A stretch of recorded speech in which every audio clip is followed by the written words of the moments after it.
Prevention of type 2 diabetes should target prediabetes remission rather than waiting for established dysglycemia. This is Planetterrian Daily, episode 147. A review in Nature Medicine argues that prevention efforts should restore normal blood glucose before dysglycemia becomes established. The authors call for an agenda built around mechanistic heterogeneity, life course risk architecture, and scalable precision tools. Current approaches often intervene too late once dysglycemia is already fixed. The review frames prediabetes remission and restoration of normoglycemia as the primary targets instead of waiting for full disease onset. This approach draws on early biological signals that could shape more effective metabolic interventions. Now, shifting to a very different area of research. Most people have heard that low-fat dairy is the safer choice for heart health and weight control. The assumption rests on saturated fat content alone. In a 12-week study, adults who ate 3 full-fat servings a day showed no meaningful increases in weight, body fat, cholesterol, or insulin resistance. Participants also recorded lower blood pressure and higher intakes of calcium, protein, and vitamin D.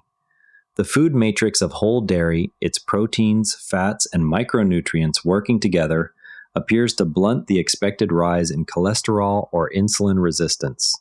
One detail from the trial stands out. Participants absorbed more calcium and vitamin D without measurable metabolic cost.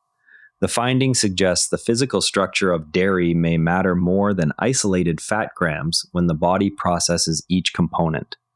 On a different note, fossil analysis shows that early snakes occupied underground, terrestrial, and marine niches rather than following one pathway. Snakes evolved from lizards and today number more than 4,000 living species. Their sparse fossil record has left the drivers of the limbless body plan unresolved for decades. New examination of early fossils reveals the limbless form appeared across multiple ecological contexts. The origin of snakes remains one of evolutionary biology's most debated questions. The findings refine understanding of how this body plan emerged under varied habitat pressures.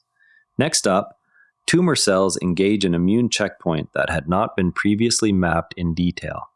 The mechanism allows evasion even when other checkpoints are blocked by existing treatments.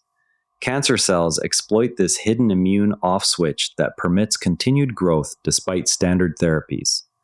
Identification of the pathway opens a potential route for combination therapies that target the additional layer of regulation inside tumors.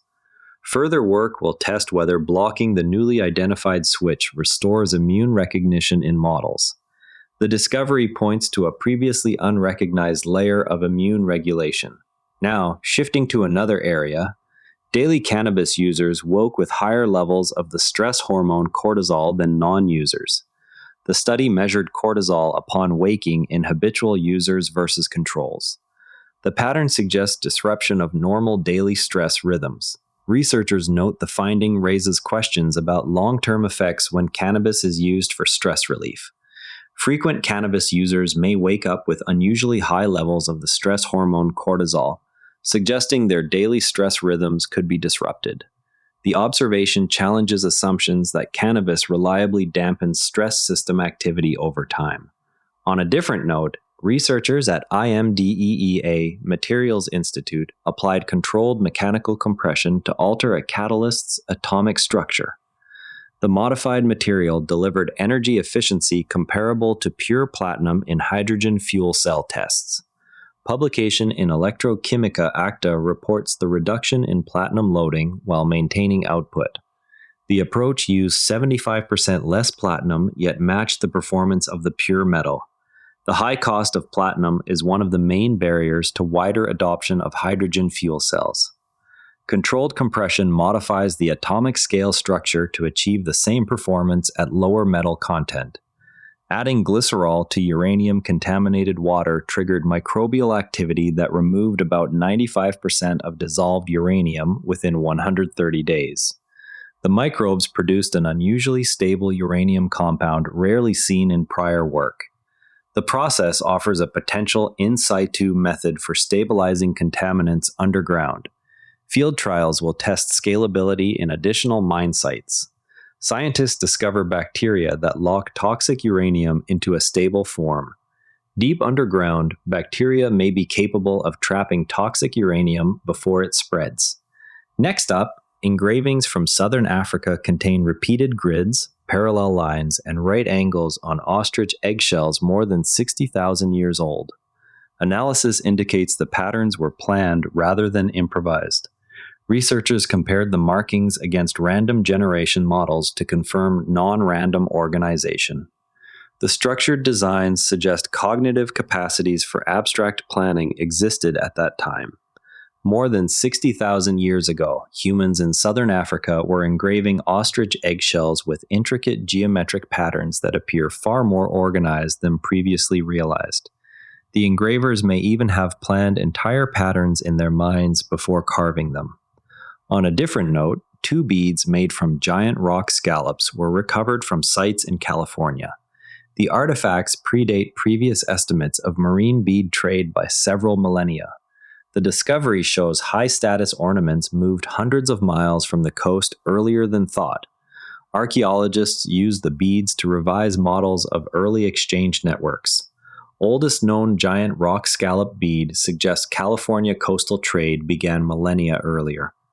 The findings indicate that complex regional trade networks existed thousands of years sooner than current timelines allow. Before we go, keep an eye on how new trials test prediabetes remission as a primary endpoint in metabolic health studies. That covers today's science and health news. Share this with someone who's curious about the latest research. I'm Patrick in Vancouver. See you next time. And if you'd rather watch than listen, find us on YouTube at NARA Network. Links in the show notes. One more thing, if you like today's episode, our sister show Models and Agents for Beginners is worth a spot in your feed. Artificial intelligence explained simply, for beginners and curious teens. It's one of the NARA Network's daily briefings, all free at naranetwork.com. New to the network? naranetwork.com Start Here picks the right daily briefing for you in about 2 minutes.